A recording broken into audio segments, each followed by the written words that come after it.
Hello guys, I hope that you all are doing fine. स्वागत है आपका हमारे चैनल में जिसका नाम है VLSI Chaps and we have decided to make small video tutorials on system Verilog and UVM.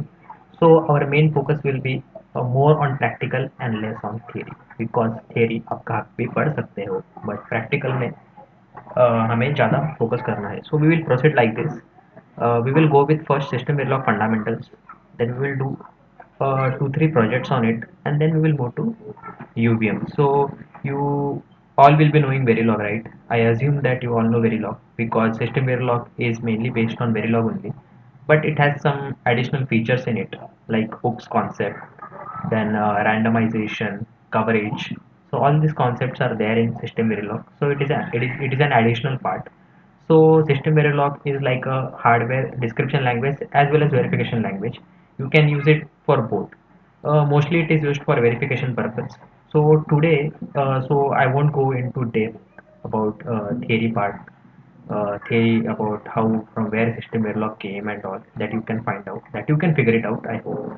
So for today, I'm going to start with a topic that is a randomization randomization. So our first question will come, why randomization. So you can write a direct test case, right, to check whether your design is working properly or not. For example, take AND gate. So AND gate, two input AND gate, so it has so to check whether it's working properly or not, what inputs you will give: 0 0 0 1 1 0 1 1, right? And you will check that okay, it's functioning right. So you can write direct case direct test cases for this design. But if your design is very big, अगर आपका design बहुत बड़ा है जिसमें बहुत सारे inputs है, so in that case it's not possible to write all the test cases, right? So it's not able to check all the functionality. So for that purpose, तो उसके लिए हम रैंडमाइजेशन कंसेप्ट को यूज़ करते हैं. सो randomisation से क्या होता है, you can generate random test values and you can apply to your design and check whether your whether it is performing properly or whether it is performing correct or not. So to suppose now this random values are being generated, but now our main thing which system verilog provides us is constraint. That is, you can control that which up to which values you want to generate random like random values, what is the range you want to generate, or what are the values you want to repeat more. So there are constraint. So there is a constraint in system verilog. So this verification, which includes constraint, is known as a random is known as random verification, constraint random verification. Okay. So this was a brief theory about randomization. So let's see in practical approach how it happens. So for that we will declare one class. So class, as you would have known in all programming languages like C, C++. So in C++ mostly. So their object oriented programming comes into picture. So there you can see the use of class. Why we use class? Why don't we use module? All these things we are going to I will make a separate video on that, and I will tell you why we go for class, why we don't go for module. Simply understand that class is mainly used for because in class the memory which is allocated is a dynamic type, and in module it is a static type. So I will discuss it further. For now, just remember class. We'll write class and name. For name, suppose I give VLSI Chaps. Don't give space, okay? VLSI Chaps, okay? And inside class, what are the three things? First is a properties. Okay, first is the properties, and second thing is methods. This methods will work on these properties, like methods will consist of task and function. And third thing is our constraint. Okay, and then we will end class.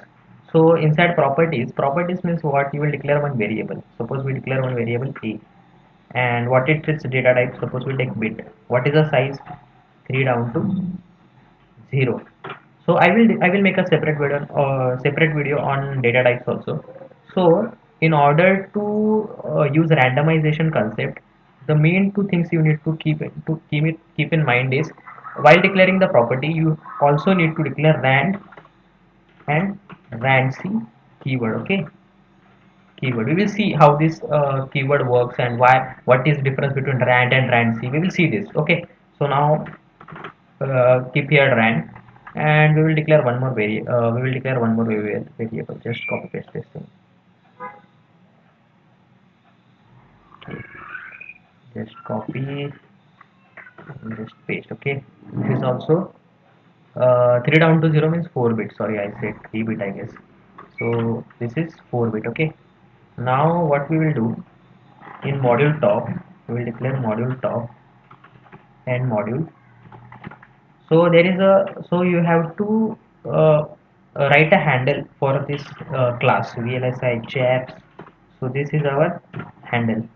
So first we write handle, then after writing handle, inside initial begin block, initial begin and end block, what we will do, we will assign memory to it. And to assign a memory to it, we have to use the inbuilt function, or that is a new, that is a new keyword, or it is an inbuilt function. So you have to make use of c equal to new, then only that memory will be assigned to this a and b. Okay, and now we will go c dot randomize. If you want to do randomization, so use c dot randomize, and after that declare, we will display this. We will see whether our randomization is happening or not. So suppose a is equal to percent d, b equal to percent d. Okay, and to declare this value, now what is the handle name for VLSI apps? C. And what are the properties in VLSI apps? Which properties we have to replace? C dot, we have to use dot operator, c dot a. Okay, comma c dot b and semicolon. So our code is ready. Now we will see whether our we are getting a random output or not. So for that, select here tool, synopsis, bcs, test bench, design, system verilog, and just run it. Let's see what we get.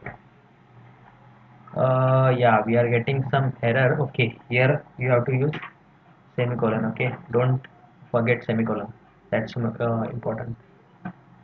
And I hope that you will see we are getting our output a equal to 9, b equal to 12. So guys, suppose you want to control the output of randomization, so that is where the constraint comes into picture. So you can use the you can write like this: constraint c1, then inside the flower brackets you can control what you want to see. Suppose now we are saying a is equal to 9 and b is equal to 12. Suppose we want to see a is equal to 2 and b is equal to 3. You want to see this, so just run. So put constraint inside this, that will control your output, and you will see a is equal to 2, b is equal to 3. Suppose you want to repeat, or you want to do multiple randomization, so basically we do that only. So repeat 10 times, suppose 10 times randomize your output. So like this, use repeat begin end. So you will see 10 times it is repeating. Okay, but what is happening? We have put the constraint a is equal to 2 and b is equal to 3. So let's change this. So suppose we want our constraint to lie between a is equal to 2 and use and this logical operator, and a should be less than, suppose take 10, and we want the value of b should be greater than, suppose 3, and it should be less than, suppose 11.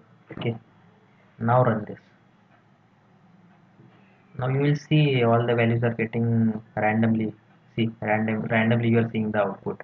Now here the problem is a is equal to 4 4. You will see it is repeating a lot of times. See, a is equal to 4, it is repeating, and many other things are repeating a lot of times. Many other values are repeating a lot of times. So you will see here also, see 4 is getting repeated again, then 7 is getting repeated again. But so to overcome this, suppose we want the value between 2 and 10 to be printed once, and after that we want the repetition. So for that we make use of randc, that is a cyclic randomization. That is, it will take all the values between that range, and after that it will start that repetition. So you will see here 5 6 4 7 9 8 3. So all the values between this 3 and 9 are taken, and after that your 9 is getting repeated. So here also the same thing is happening. So this is the difference between randc and rand. So this was a brief overview about randomization. I'm going to make a detailed video about this constraint. That is, there are a lot of types in constraint also, inline constraint and all these things. So this was our first start. was our first video. So guys, we want to do one thing for us, just like, share and subscribe to our channel, and also do tell your friends that we are starting this series on System Verilog and Rubium. We are going to make more videos.